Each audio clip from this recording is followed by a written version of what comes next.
குர்ஆன்ல சொல்லப்பட்ட துஆக்கள், ஹதீஸ்ல வந்த வார்த்தைகளை வச்சு துஆ கேட்கிறது. ஏன்னா எங்களை பார்த்து எல்லா விஷயத்தையும் அறிந்தவங்க நபி ஸல்லல்லாஹு அலைஹி வஸல்லம்.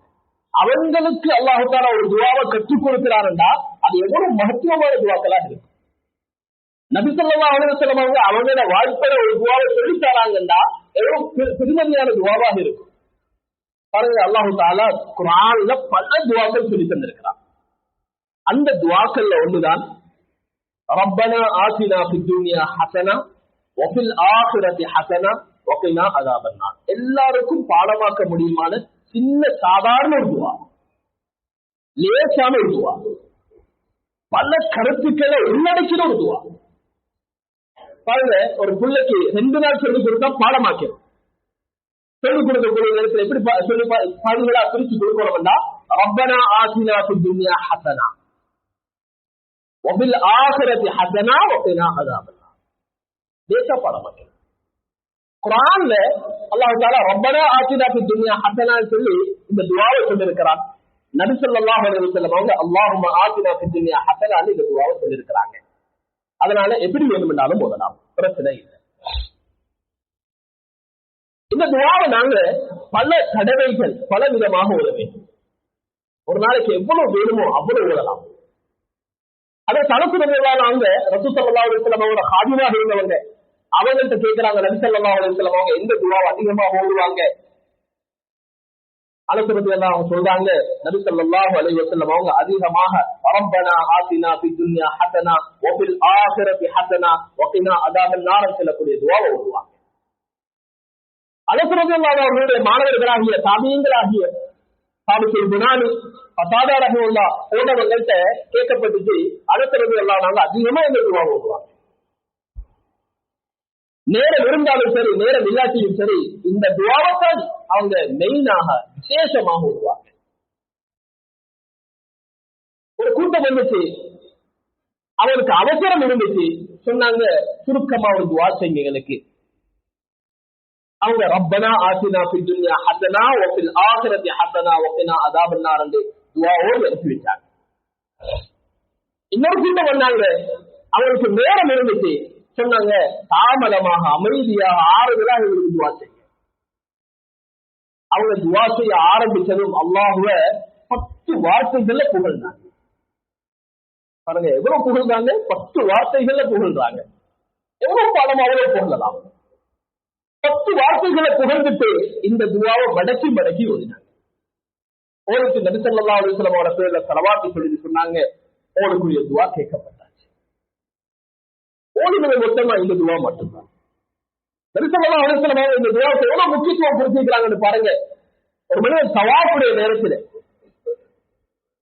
அவர் வெறுமனே இந்த துஆ மட்டும் ஓடினாலும் போதும், இந்த துஆவை ஓடுங்க என்று சொல்லியிருக்கிறார்.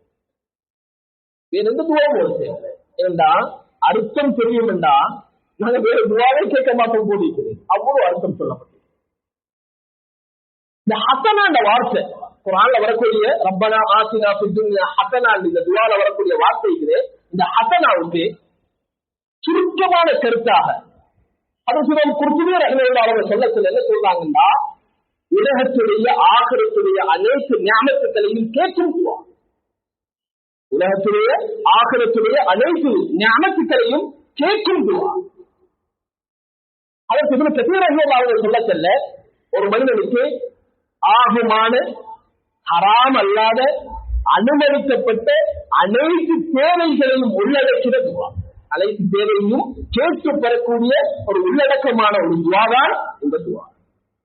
இன்னும் சில உலமாக்கள் என்ன சொல்றாங்க, இந்த துஆவை ஓடி வரவங்க ஒவ்வொரு நாளும் துன்யாவுடைய ஆகிராவுடைய அனைத்து ஹைராத்துகளையும் கேட்டுக்கொண்டிருக்கிறாங்க. முஃபஸ்ஸிரீன்களுடைய பேர்களை சொல்லாம அவங்க சொன்ன கருத்தை மட்டும் சுருக்கமாக சொல்றேன். ஹஸனாவுக்கு இன்னைக்கு பாருங்க எல்லாருக்கும் இருக்கக்கூடிய ஒரு பிரச்சனை தான். அதிகமானவங்களுக்கு சின்ன சின்ன வயதிலையும் கூட நோயுடைய பிரச்சனை. ஹஸனா என்ற வார்த்தை சிஹத்துடைய மானா, ஆபியத்துடைய மானால பாதிக்கப்படுது. அப்படி என்றா இந்த துஆவை ஓடி வாரவங்களுக்கு உலகத்தில் அல்லாஹ் தஆலா அதாவது உடல் ஆரோக்கியத்தையும் ஆபியத்தையும் நசீபாக்குவார். ஆபியத்துனா என்ன? அது உலகத்துல நடக்க இருக்கிற அனைத்து ஆபாத்துக்கள் இருந்தும் தன்னை பாதுகாக்கும்படி அல்லாஹ்விடத்துல கேட்கிறது. ஹஜ்ரத் ஸல்லல்லாஹு அலைஹி வஸல்லம் அவங்க சொன்னாங்க, தொழுகைக்கு முன்னால, அதாவது இகாமத்துக்கு முன்னால துஆ கேட்டா துஆ கபூல் செய்யப்படும். நீங்க ஆஃபியத்தை கேளுங்க. ஒருத்தர் இந்த துஆவை ஓதினா அவருக்கு ஆஃபியத் கிடைக்கும். ஒரு அழகான ஹலாலான ரிஸ்க் விஸ்தீர்ணமாக கிடைக்கக்கூடிய ஒரு தொழிலுடைய வாய்ப்பு கிடைக்கும். இது முஃபஸ்ஸிரீன்கள் தெளிவாகவே சொல்லியிருக்கிறாங்க. அர்-ரிஸ்குல் வாசிஉல் ஹலால் என்று சொல்லக்கூடிய வார்த்தையை சொல்லியிருக்கிறாங்க. ஹஸனாவுக்கு ரப்பனா ஆத்தினா ஃபித் துன்யா ஹஸனா, யா அல்லாஹ் இந்த துன்யாவுல எங்களுக்கு ஹஸனாவை தான்னு கேட்டா, அவர் தொழில் இல்லாதவராக இருந்தால் அல்லாஹ் தஆலா தொழிலுடைய ஏற்பாடுகள் செய்து கொடுப்பார். இன்னும் சில முஃபஸ்ஸிரீன்கள் சொல்றாங்க, ஹஸனாவுக்கு பொருத்தமான இடத்துல அழகான அமைப்பான ஒரு வீடு அல்லாஹ் ஏற்பாடு செய்து கொடுப்பார். இது முஃபஸ்ஸிரீன்கள் சொன்ன கருத்துக்கள்.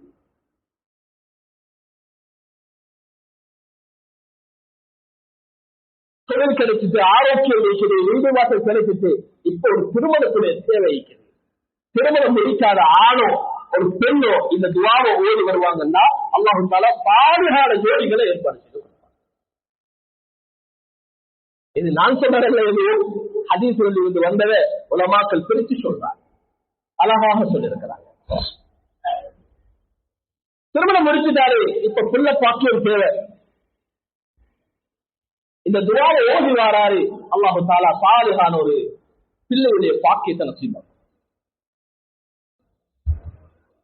மிக்க மேலானவர்களே, தேவையான வாகனம், அதற்கு ஹஸன் பஸ்ரி ரஹிமஹுல்லாஹ் சொல்றாங்க, இல்மு தேவையா இந்த துஆவை ஓதுவாங்க, பிரயோஜனமான இல்மு அல்லாஹ் தருவார்.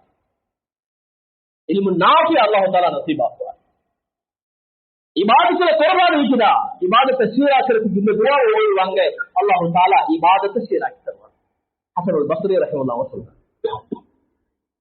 அது தலிரல்லாஹ் அவங்க சொல்றாங்க, உலகத்துடைய ஹஸனா என்பது சாலிஹான மனைவி கிடைக்கிறது, ஆகிரத்துடைய ஹஸனா என்பது நீங்கள் கிடைக்கிறது. இப்படி சொல்லிக்கொண்டே போகலாம். நான் மிச்சம் தஃசீர்கள் பார்க்கல, வெறுமனே 5 தஃசீர்கள்ல பார்க்கப்பட்ட கருத்துக்கள் தான் இந்த கருத்துக்கள். இன்னும் பார்த்தா இன்னும் கருத்து கிடைக்கலாம். நான் குறிப்பாக ஒரு வார்த்தை கண்டேன், 30க்கு மேற்பட்ட கருத்துக்கள் சொல்லப்பட்டது இந்த ஹஸனா என்ற வார்த்தை. அடுத்தது 2வது பகுதி, வஃபில் ஆகிரத்தி ஹஸனா, யா அல்லாஹ் ஆகிராவுல எனக்கு ஹஸனா வச்சா. ஆகிராவுல ஹஸனா, ஆகிரா எங்க ஆரம்பிக்குது? கபர்ல இருந்து ஆரம்பிக்குது. கபருடைய வேதனையிலிருந்து இருந்து பாதுகாத்து கபரை சொர்க்கத்துடைய பூஞ்சோலையாக ஆக்கிட்டான். கபர்ல இருந்து வெளியானதும் என்ன நடக்கும்? ஹிசாப், கேள்வி கணக்கிக்குது. கேள்வி கணக்கு லேசாகிறது ஆகிராவுடைய ஹஸனா. ஹிசாப் லேசாகிட்டா இப்ப பாவங்கள் மன்னிக்கப்படணும். பாவங்கள் மன்னிக்கப்பட்டது ஆகிராவுடைய ஹஸனா. நபி ஸல்லல்லாஹு அலைஹி வஸல்லம் அவருடைய ஹவுதிலிருந்து நீர் அருந்த பாக்கியம் கிடைக்கிறது ஆகிராவுடைய ஹஸனா. நரகத்துக்கு மேலால போடப்பட்டிருக்கக்கூடிய பாலத்தை தேசமாக தாண்டது அது ஆகிராவுடைய ஹஸனா. ரப்பனா ஆத்தினா ஃபித் துன்யா ஹஸனா வஃபில் ஆகிரத்தி ஹஸனா, ஆகிராவுடைய எனக்கு ஹஸனாவை தந்தது. கடைசியாக அல்லாஹ் கொடுக்கக்கூடிய ஆக உயர்ந்த பாக்கியம் சொர்க்கமும், அல்லாஹ் பார்க்கிற பாக்கியமும், அல்லாஹுடைய பொருத்தமும் கிடைக்கிறது. பெரிய பாக்கியம். சின்ன துவா, அருமையான துவா, வெறுமனை குறுகிய வார்த்தையை கொண்ட துவா, அவ்வளவு பெருமதியான துவா. இந்த துவாவையே மடக்கி இருக்கிறோம்னா அவருடைய தேவைகள் அனைத்தையும் அல்லாஹ் பூர்த்தி செஞ்சு தருவார். பாருங்க, இப்ப தெரியுது ஆகிரத்தி ஹஸனாண்ட சொர்க்கம் போறது என்று விளங்குது. ஏன் வக்கீனா அதாபன்னார் என்ற பகுதி அல்லாஹ் சொல்லியிருக்கிறார். அதுக்கு உலமாக்கள் அருமையான ஒரு விளக்கம் சொல்லிக்கிறாங்க. ஒரு மனிதர் நரகத்துக்குரியவராக ஆகுவார் எப்பன்னா உலகத்துல பாவம் செய்யும் போது. வக்கீனா அதாபன்னாருடைய கருத்து என்னன்னா, யா அல்லாஹ் உலகத்துல வாழும் போது உனக்கு மாற்றம் செய்யாம, நரகத்துக்குரிய அமல்கள் எதுவும் செய்யாம உன்னை சந்தோஷப்படுத்தி வாழக்கூடிய பாக்கியத்தை தா என்பதுதான் வக்கீனா அதாபன்னாருடைய பணி. இந்த துவாவை ஓடி வாரவருக்கு அவரை பாவம் செய்யறதுக்கு விடாம அல்லாஹ் தஆலா பாதுகாப்பான். மனிதன் அமைப்புல ஏதாவது பாவங்கள் நடந்தா அல்லாஹு தஆலா அவர் அடிக்கடி அவசரமாக தௌபா செய்ய வேண்டும். பாவம் செய்ய மாட்டாரு, பாவம் செஞ்சா தௌபா செஞ்சிருவாரு. நபி ஸல்லல்லாஹு அலைஹி வஸல்லம் அவங்க மனித இயல்பை பத்தி சொல்லியிருக்கிறாங்க. மனித இயல்பு பாவம் செய்யறது, தவறு செய்யறது. ஆனா அந்த தவறு செஞ்சுட்டா தௌபா செய்யக்கூடிய பாக்கியத்தை அல்லாஹ் தஆலா நசீபாக்குவார். மிக மேலான பெரியார்களே, சகோதரர்களே, குர்ஆன்ல சொல்லப்பட்டதை நாங்க நம்பி ஈமானோட இஹ்திசாபோட நாங்க இந்த துஆ செய்வோம்னா அல்லாஹ் தஆலா நாங்க கேட்க நினைக்கிறத நாங்க கேட்க முன்னாலே நிறைவேற்றுவார். அல்லாஹ்